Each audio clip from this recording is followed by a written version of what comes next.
It's been a couple months since I published my review of the Specialized Globe Haul ST e-bike, and in that time it's just been awesome to see all of the comments, the views, and the questions. And in that time we've put another 400 miles on the e-bike, bringing our grand total to over 800. But as I've tackled some of your questions, I've realized that there are a few misconceptions about the Globe Haul ST, and I thought that I'd make a little video to run through them. Before getting to those misconceptions, I just wanted to say that everything from the initial review still stands even 800 plus miles later. We're still really enjoying the e-bike, still using it a lot, and we haven't run into any issues worth noting. Okay, now let's clear up a little confusion. Misconception number 1 is the total carrying capacity. In all of Specialized's marketing materials for the bike and in my initial review video, this number is shown as 419 pounds. But I also noticed a few people referencing a Specialized support document, which actually defines the carrying capacity a little bit different. For some reason, the support document says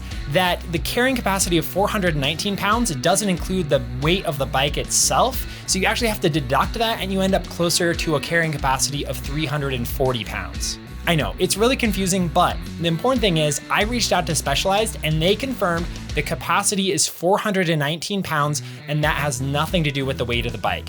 So in other words, you've got your rider, maybe a passenger, your groceries, all of that can add up to 419 pounds.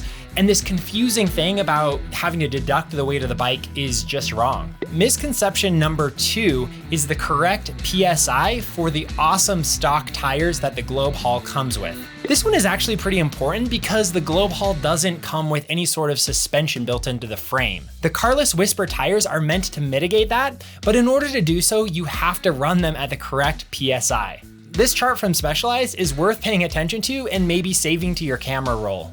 You'll notice in this chart that the recommended PSI for a combined rider and cargo of 220 pounds is just 15 to 20 PSI, which is probably a little bit less than you expect. If the cargo and rider weight combined jumps up to 340 pounds, the recommended tire pressure is just 10 extra PSI. Anyway, if you haven't already, I definitely recommend doing a little bit of math to make sure you're running the proper tire pressure for your daily errands. As an aside, tire pressure is just an important part of all bike maintenance, and you should really check it at least once a week or so. And you can't always trust the gauges that are built into your floor pump. So if you're maybe a little bit uncertain, it could be worth picking up a standalone pressure gauge, which I have, and just to make sure that you're not running things too low or too high without realizing it. The final misconception is actually another clarification directly from Specialized, and it also has to do with capacity. The awesome rear rack that's included with the Globe Haul was originally rated for a capacity of 40 kilograms